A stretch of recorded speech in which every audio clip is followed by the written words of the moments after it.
كلنا كده بقينا اساتذه في تتبيلات الفراخ. عملنا تتبيلات واشكال وانواع من الفراخ، بس النهارده دي مش فراخ مشويه خالص. اوعي تفكري يا فوزيه ان دي فراخ مشويه.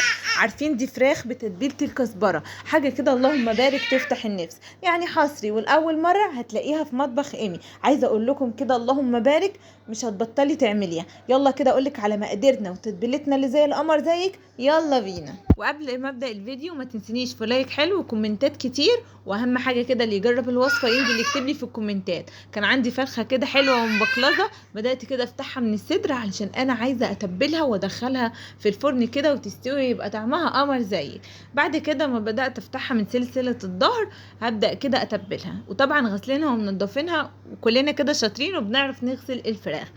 طبعا دلوقتي لو انت مش عندك فرخه كامله ممكن تعمليها باجنحه بصدور بوراك باي حاجه عندك. الفرخه يعني مش هتقولك لا، ولا التتبيله مش هتقولك لا. وبدات كده اشيل الدهون اللي بتبقى جنب الوراك دي، علشان انا مش عايزه يبقى فيها دهون بما اني هاكل منها يعني وانا عامله دايت.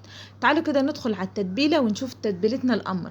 وطبعا علشان الفرخه تبقى متبله والصدر وكل اللحم اللي فيها، جبت سكينه كده وبدات انغزها، يعني ايه، اعمل لها مساج وديها حقن زي ما انتم شايفين. وطبعا الفتحات دي مهمه جدا، بتخلي الفرخه تشرب من التتبيله. وطبعا لو انت عايزه التتبيله تبقى واضحه في الصدر وطعمها كده واضح وباين معاكي، تبليها من بالليل. وطبعا لو ما عندكيش وقت يبقى قبل التسويه بساعتين، بس طبعا الافضل من بالليل. انا طبعا ما كانش عندي وقت النهارده فتبلتها لمده ساعتين ونص، وبعدين دخلتها الفرن وكانت قمر معايا. يعني كده ما تعبتش ولا دخان ولا حاجات من اللي احنا بنشوفها دي. يلا كده اقول لكم على السر بقى.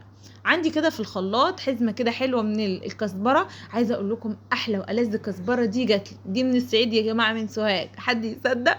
جبت كده الخلاط وبدات كده اقطع فيها، هقطع كزبره وكمان هقطع فلفل وبصل، وهضربهم كويس جدا جدا في الخلاط.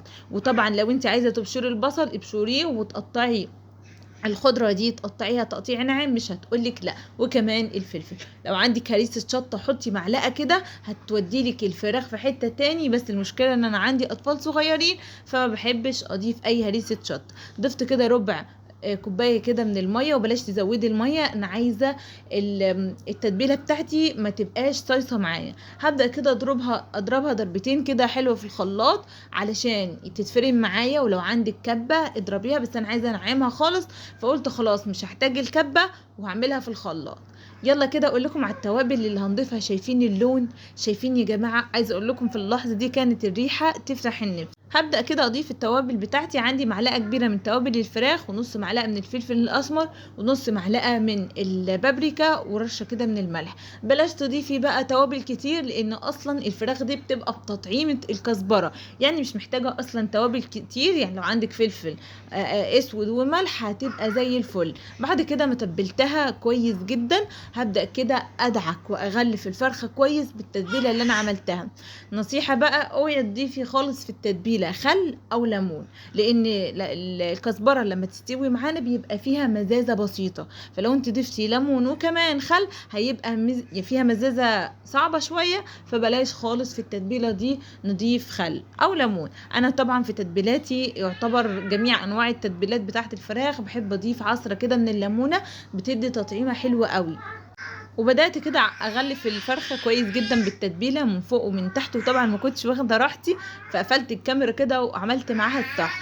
هسيبها كده لمده ساعتين، واول كده ما لقيتها كده بدات تاخد من ريحه الخلطه هبدا كده اضيفها في الصينيه واغلفها بين ورق الفويل وادخلها على نار عاليه شويه. واول كده ما تبدا تدخل في التسويه هوطي النار واشيل الورق الفويل وافتح الشوايه، وهتبقى معايا جاهزة على الأكل. سلطة الطحينة جنبيها، طبق سلطة حلو كده يفتح النفس، طبق رز بشعرية، دلعيهم يا فوزية. عايزة أقول لكم ريحتها قلبت الدنيا.